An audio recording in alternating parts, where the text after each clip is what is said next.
All right, today we're going to dive into a math competition that's way less about boring calculations and way more about just being clever. We're talking about the Kangaroo Math Challenge. I know, it totally sounds like the setup for a weird joke, right? But believe it or not, they're all part of this huge global phenomenon that's actually designed to make you, get this, fall in love with problem solving.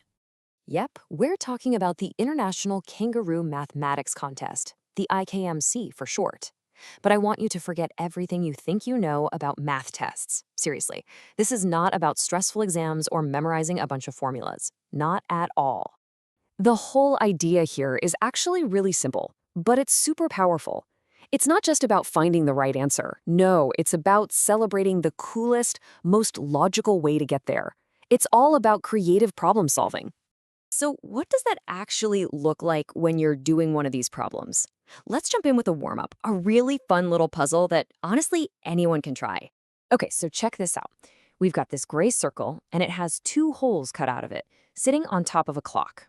As you can see, right now one hole is sitting on the 12, and the other one is over the 4. Now, here's the challenge. If we spin that gray circle so that one of the holes is over the number 10, what numbers could possibly be showing through that other hole? Go ahead and pause right here if you want to give it a shot yourself. Okay, you ready for the answer? If we pull up the official answer key, we can see that the correct choice for this question is A. But why? How do we know that's the one? Okay, let's break this down. The first thing you gotta notice is the distance between the two holes. They're sitting on 12 and 4, which means they're exactly 4 hours apart on the clock face. And here's the key. That distance doesn't change, no matter how we spin the circle. Okay, so now let's turn the circle so one hole is over the number 10. This gives us two possibilities, right? We could go 4 hours forward from 10, which lands us right on 2, or we could go 4 hours backward from 10, which puts us on 6. And there you have it. The only possible numbers are 2 and 6. See? Super simple, super elegant, no crazy math required. So that was a 3-point problem, kind of like the entry-level ones. As you can see here, the questions are weighted. They get harder as you go. So now that we're warmed up, what do you say we crank up the difficulty and take a look at a 5-point question? All right, now for the real challenge. Let's tackle a 5-point problem that they call the kangaroo machine. Okay, so here's the setup. We've got this machine, and it's spitting out a list of numbers. It always starts with these 4, 2, 0, 2, 3. Now, the rule for what comes next is actually pretty simple. The machine just adds the smallest non-negative whole number that is not in the previous 4 numbers. So, the big, scary question is, what is the 2023rd number in this list? Yeah, this is a good time to pause and really think about it. Okay, yeah, this one feels a lot tougher, doesn't it? If we look at the answer key, it tells us the answer is C, which is the number 2. But how? I mean, how could anyone possibly figure that out without writing out over 2,000 numbers? There's just no way. There has to be a shortcut, a trick.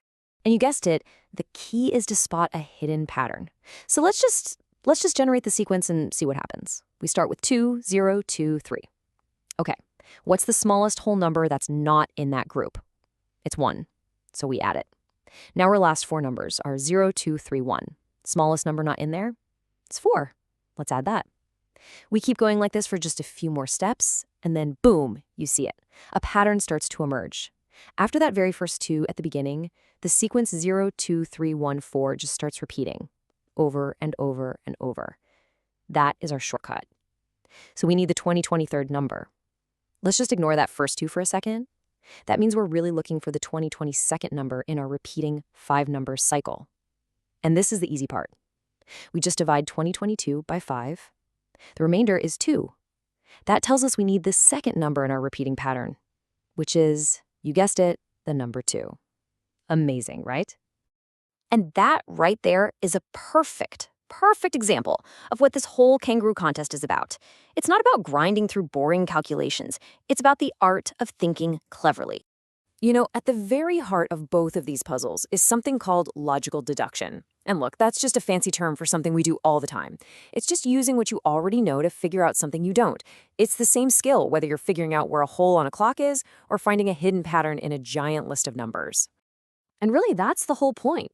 These aren't just random brain teasers. Think of them like exercises at a gym. But instead of building your biceps, you're building this powerful, flexible, problem-solving muscle in your brain. And it's a muscle you can use for literally anything. I mean, think back to that last problem. You could have tried to write out over 2,000 numbers. That's the brute force way. But the elegant solution, the smart solution, was finding that hidden pattern. It really is all about working smarter, not harder. And that is the real takeaway from all of this. This way of thinking, spotting patterns, breaking big problems into small pieces, thinking logically, it's not just for math contests, not even close. Whether you're trying to figure out a better workflow at your job or plan a big project, or even just make a smart decision, it's all the same creative skill. It's something you can literally use every single day. So I'm going to leave you with a little challenge. The next time you run into a problem, any problem, don't just dive in headfirst. Just take a second. Step back. Look for the pattern.